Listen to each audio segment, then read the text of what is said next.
maybe is Clark and Curry got more game time. It gives them merit in the England conversation. I think they'll just miss out. But it's there. There's talk about them trying to get Kurt Gidley to come back for another year. I don't know where that sits in the whole scheme of things. But a few of the players kind of stood up for the last games, like Dwyer had a decent game. He got a try, didn't he? He was one of the many try scorers. Anyone else score on the departing other than Peter Hickey? Savelio scored a try on his way out as well. So plenty of them scored a try. And Lee Jewett and Jack Hughes had a fight for good measure. There you go. So they're going to miss the start of next season. Getting stuck right in. Yeah. The lads, weren't they? That's it. You know, they're both in there. You've got 70 points there for your money and your admission at the HJ this week. Yeah, and that fight opened up a lot of space with the Simbinins, because that's when all the tries started coming. There you go. Just started dropping in then, didn't they? Yeah. Individually, who stood out for us then? Peter Hickey with a try assist, 211 metres, 2 clean breaks and 3 successful offloads. Brad Dwyer with a try, 111 metres, 3 clean breaks. Matty Russell with 7 tackle loss, 121 metres. There you go. Okay, and 4 Hull KR. Yeah, James Greenwood, 40 tackles. Ryan Shaw, 2 tries. Good finisher he is. Will Oakes, 2 tries, 6 tackle loss and 3 clean breaks. There you go. Okay, final game of the weekend then saw the Catalan Dragons taking on the Widnes Vikings down in Perpignan. It finished 10-12 to the men from Cheshire in front of 10,245, refereed by Phil Bentham. Yeah, we start with a Widnes fan, one of our faves, Paul O'Brien, POB976 on Twitter. He says, "Well, that was just awful.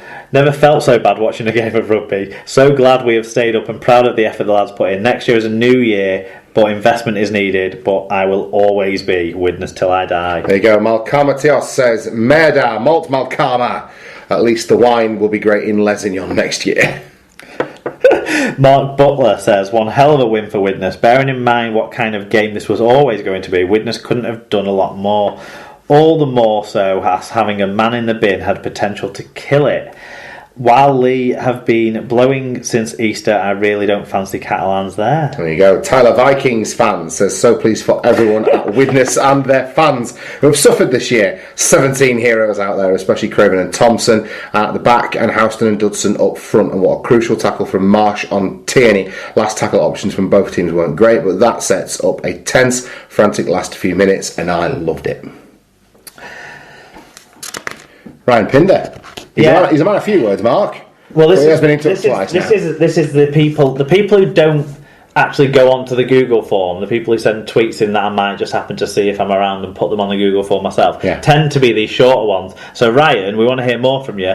Click on the link for the Google form. Oh my God, speaking of which, you know we heard from this week, but the tweet won't have got through because he didn't put our address down properly. Test stinks. Right. Terry from Test Stinks sent a tweet. Sent something along the lines of, "Do you think Sean Wayne's going to get the sack?" But he said, or do you think something about Sean Wayne? Anyway, but he'd gone Super League Pod. Do you think? And it all kind of rolled into one, so it didn't go at Super League Pod. So Test Stinks. I was very happy to see and hear from you, but that's why you didn't get in the show, mate. You didn't. I didn't. Yeah. Typos will cost you an inclusion. Anyway, Ryan said, "Turned out to be a great game for the neutral." There you go. Like I say, he's a man of few words. Brian Davies says, "A captivating match that saw Widnes retain their Super League spot. Catalans were just limp, poor options, little penetration or enthusiasm. They'll almost certainly lose the £1 million game. It's like being a parent when your children are young adults. You can see all the poor decisions they're making, but no, there's nothing you can do to prevent the inevitable disaster, but be there to pick up the pieces afterwards." Fucking hell. Cheers, Mark. Sarah McKenzie said, "I was on the edge of my seat biting my fingernails by the end of this match. Such a relief not to be a Widnes or Catalan fan, as I don't think my heart would have taken it." Okay, I wanted to read you this one a bit earlier, but I'll do it now. Neil McKeown says, "What an amazing feeling. The last 10 minutes I was shaking like a shitting dog. An amazing defensive display from Widnes, especially Daddy Craven underneath the high balls. I wrote him off at the start of the season, but I'll hold my hand up and say I was wrong. Catalan look doomed. For a team that spent the whole cap, they look clueless and Lee should stay up. RFL, but Big Nigel will be gutted if they go down." Paulina Lewis said, "Yes, come on the fucking chemics. That was for every Widnes fan who's put up with with shit all year, for the SLP coin who tipped it, for the clock that gave us a 327-second 80th minute, for the players who actually gave a shit, for Tyler Brexit fan and his Union Jack PJs who will be buzzing too. We're here to stay, and the petition starts now to rename the New Mersey Bridge the Danny Craven Expressway. I love you, Rugby League. Very good. Fucking hell. Well, that's just the bridge that's going to have a toll on it that they put right next to the bridge that promised to not have a toll on it. Shut it down, isn't that's it? the one. Yeah, there you go. Well, a palpable sense of relief across Widnes, you would say on this one, and it was not a good game. Well, I listened to the first 45, 50, probably the first hour of the game on the journey home, and then caught the last 20 minutes because it was a bit delayed, the kick-off, wasn't it? Yeah. Caught the last 20 minutes or so once I got home, so I saw the tries. Yeah. But didn't see the turgidity of the first half. Yeah, well, that game just demonstrated why both teams are where they are, to be honest. And good on Widnes for retaining their Super League status, but they didn't look convincing to me. They were fortunate that this game was against Catalan, because I think against a team more up for it, I think against Elite Centurions, for instance, or someone else, they might have come unstuck, to be honest with you. But Catalan, having said all this about Widnes, Catalan look fucking woeful, and they should be better than the sum of their parts, and for whatever reason, heads are down, and I would not want to be betting for them. I wouldn't be betting on them to go to Lee and get a result on the back of this. There's a couple of players that are in that side that show a bit of moxie. Things like, like Sam Mower always gets up for things, and Justin Horrow has done enough to earn himself a deal.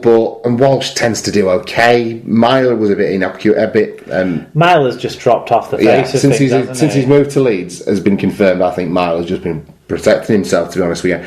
Eno and Williame, not for me. There's just too much. There's too much potential in this side. There's too many players who are better than what they're producing, and it's either a group of men who just aren't arsed and are taking the money, or they're being poorly motivated all year. And it's not just Steve McNamara's fault, although he has presided at what I would suggest in a real nosedive in terms of the style of play and what they're doing. But it's been all year this. No, they were garbage before that. They were terrible to watch all year. Absolutely. My problem with this Catalan side is a lack of that extra ball player. When Paul Ayton is absolutely murdering himself out there, just tackling everything, busting his body up, and still staying on the pitch and only staying on the pitch to tackle, it's not what you need Paul Ayton to be doing to help you win games. No.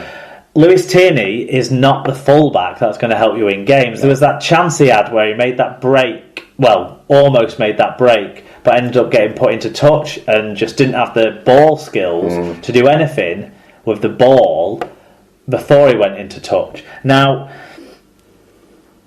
the whole doping violation situation with the joke or the banter or the just being a fucking idiot from Tony Gigo has really ruined this Dragons season, because he gives them everything they need. They've been missing at fullback. He does, but I don't think it's fair to lay the blame solely at Tony Gigo being a bit of a prat. I think the issue around it deserves allocating a significant portion of what's gone wrong, because they never arranged to have any sort of cover for him, which is a problem.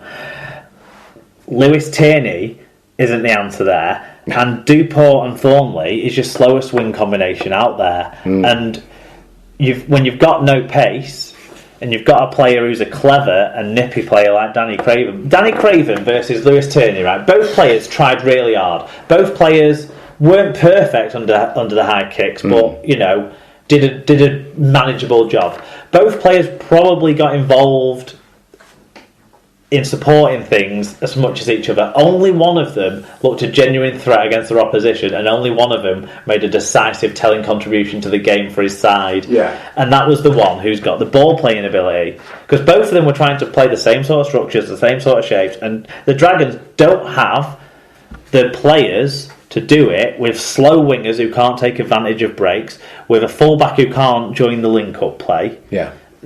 That's just not going to work out for you, because I thought down the middle Mower and Busquet were good.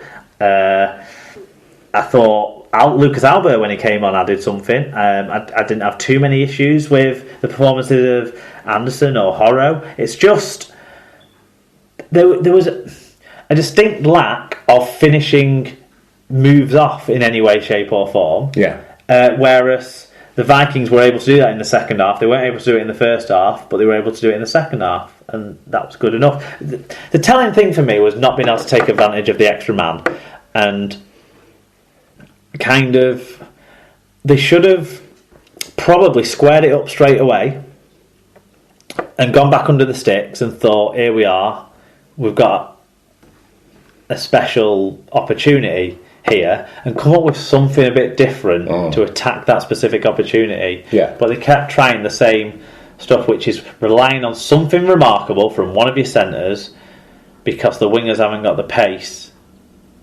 Yeah, they're flat. They're not a very strong attacking outfit at all, are they? It was more about who made least mistakes towards the end of the game. Yeah. In a little bit of a way.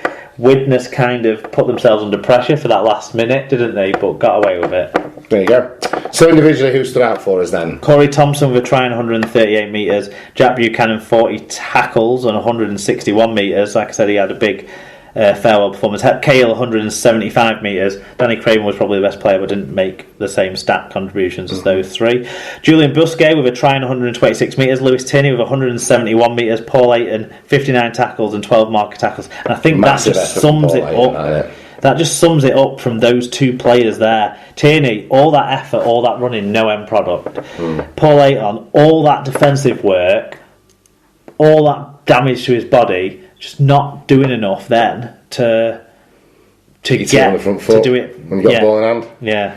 There you go. Okay, this is the final game of the weekend, Mark. Halifax versus Featherstone Rovers. It finished 20 points to 26 in favour of Fev, in front of a healthy 2,057, refereed by Tim Grant.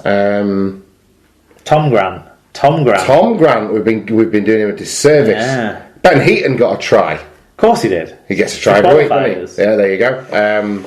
That's what I've got for you on this one. Fair play if I'm going and getting a result. It ended with a bit of a feisty old battle. Did it? Ben Heaton also got sent off, you see, fighting with Richard Moore at the end of the game. He's been my player of the qualifiers, Ben Heaton. Even though you've not seen him play. I just like what he's doing. I like the way he goes about his business. Mitch Callaghan scoring tries and killing guys. That's the Ben Heaton way. Mitch Callaghan scored a try on his farewell appearance for Fax, and Ian Hardman rounded out his testimonial year with some good goal kicking. That's about all I've got for you. That's all right. We don't have any individual player stats because they haven't come out, have they? No, don't have much on this one, sorry. There you go. Well, the bottom two are the things, so we'll be all right. What does that do to the standings? Warrington go through the campaign 100%. Widnes end up second on 10 points along with Hull KR, but Widnes had a better points difference. Those three are all safe, and in Super League in 2018, Lee will host Catalan in the £1 million game. London 6th, Featherstone 7th, Halifax 8th. There you go. Okay. Predictions, Super Brew and Dream Team, Mark. How did you and the coin get on this week? Me and the coin went 7 for 8. It was just that Fev win that let us down. You, on the other hand, went 3 of 8, Tom. Yes. So on the cumulative battle, I'm up to 143 and you've limped on to 146. The chase is on. In the Super Brew, all things are pointing for Mr. NHS because Dr. Bob retains the yellow cap from last week, and that also sees him hit the top of the table going into the crucial last 3 picks. Awesome.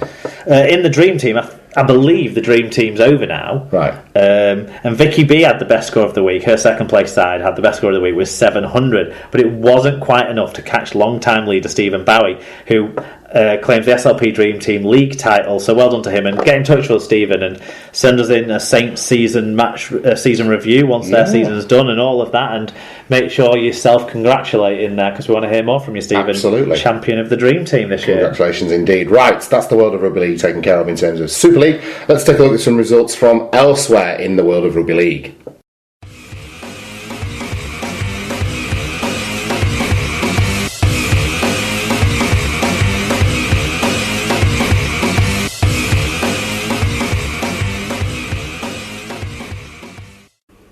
Okay then, so to some other results. It was Championship Shield semi-final weekend. Toulouse booked a place in the final by defeating Dewsbury Rams 36 points to 22, and they'll face off next week against the Sheffield Eagles, who defeated Batley Bulldogs 26 points to 28. League One Super 8's promotion playoff semi-final saw Barrow go 60 points to 0 over the Newcastle Thunder. Whitehaven had it harder though. They were 21 points to 20 winners over the York City Knights. Yeah, that was